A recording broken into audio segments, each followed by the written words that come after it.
کہتے ہیں کہ دنیا میں جو کچھ بھی ہوتا ہے وہ اللہ کی مرضی سے ہوتا ہے۔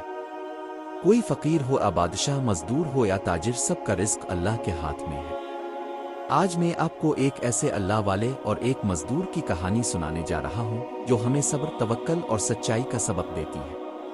یہ کہانی ایک دور افتادہ گاؤں کی ہے جہاں لوگ سادہ مگر محنتی تھے۔ وہ زمین کا سینہ چیر کر فصل اگاتے، پتھر توڑ کر راستے بناتے اور دن رات محنت کر کے اپنے بچوں کا پیٹ پالتے۔ اسی گاؤں میں ایک اللہ والے بزرگ رہتے تھے جو اپنی عبادت، تقوی اور نیکی کے لیے مشہور تھے۔ لوگ انہیں عزت و احترام سے بابا سلیم کہتے تھے۔ اسی گاؤں میں ایک غریب مزدور یوسف اپنے بیوی بچوں کے ساتھ رہتا تھا۔ دن بھر مشقت کرتا مگر جو کماتا وہ اتنا نہ ہوتا کہ گھر کا خرچ پورا کر سکے۔ بعض اوقات فاقوں کی نوبت آ جاتی۔ ایک دن ایسا آیا کہ یوسف کے پاس کھانے کو کچھ نہ تھا۔ بچوں کی بھوک سے بلکتی آوازیں اس کے دل کو چھید رہی تھیں۔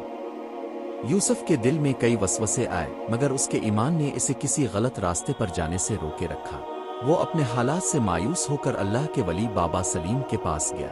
یوسف نے آ کر کہا، بابا جی، میں نے سنا ہے کہ جو اللہ پر بھروسہ کرے وہ کبھی بھوکا نہیں مرتا، لیکن میں دیکھ رہا ہوں کہ میرے بچے بھوک سے تڑپ رہے ہیں، میرے ہاتھ میں کچھ بھی نہیں، میں کیا کروں؟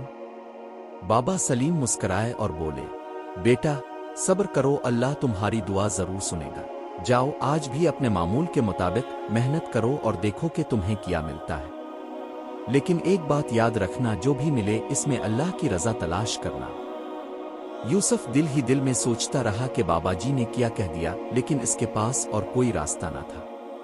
وہ اپنے اوزار لے کر روز کی طرح مزدوری پر چلا گیا۔ دن بھر پتھر توڑتا رہا مگر کچھ خاص کمانے میں کامیاب نہ ہوا۔ وہ مایوس ہو کر واپسی کے لیے چل پڑا مگر راستے میں اسے ایک تھیلی نظر آئی۔ جب اس نے اسے کھولا تو اندر سونے کے چند سکے پڑے تھے۔ اس کا دل خوشی سے جھوم اٹھا مگر ساتھ ہی ضمیر نے کہا، کیا یہ واقعی میرا رزق ہے؟ یوسف سیدھا بابا سلیم کے پاس آیا اور بولا، بابا جی، آج واقعی اللہ نے میری دعا سن لی، دیکھیں مجھے یہ سونے کے سکے ملے۔ بابا جی نے نرمی سے پوچھا، یہ تمہارا ہے؟ یوسف جھجک گیا، نہیں، یہ میں نے راستے میں پڑا پایا ہے۔ بابا جی نے مسکراتے ہوئے کہا، تو پھر سوچو، جو چیز تمہاری نہیں کیا وہ تمہارے لیے برکت لا سکتی ہے؟ یہ سن کر یوسف کی آنکھیں کھل گئیں۔ وہ سمجھ گیا کہ یہ آزمائش تھی۔ اس نے فیصلہ کیا کہ وہ یہ سکے گاؤں کے سردار کو دے دے تاکہ اگر مالک آئے تو اسے واپس کیے جا سکیں۔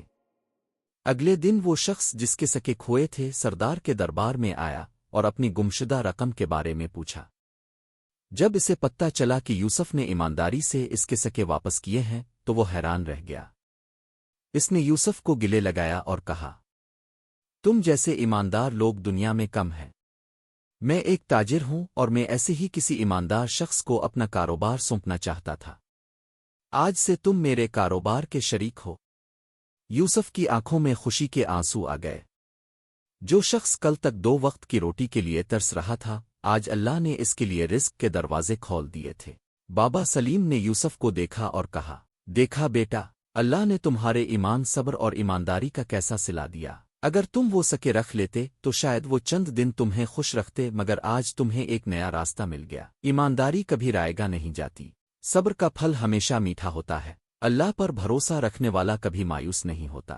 جو کسی کا حق نہیں وہ ہمارے لیے برکت نہیں بن سکتا۔ دوستو، کیا آپ نے کبھی اپنی زندگی میں ایسا تجربہ کیا ہے؟ اگر ہاں تو کمنٹ میں ضرور بتائیں اور اس کہانی کو زیادہ سے زیادہ لوگوں تک پہنچائیں تاکہ سب کو سچائی اور صبر کا سبق ملے۔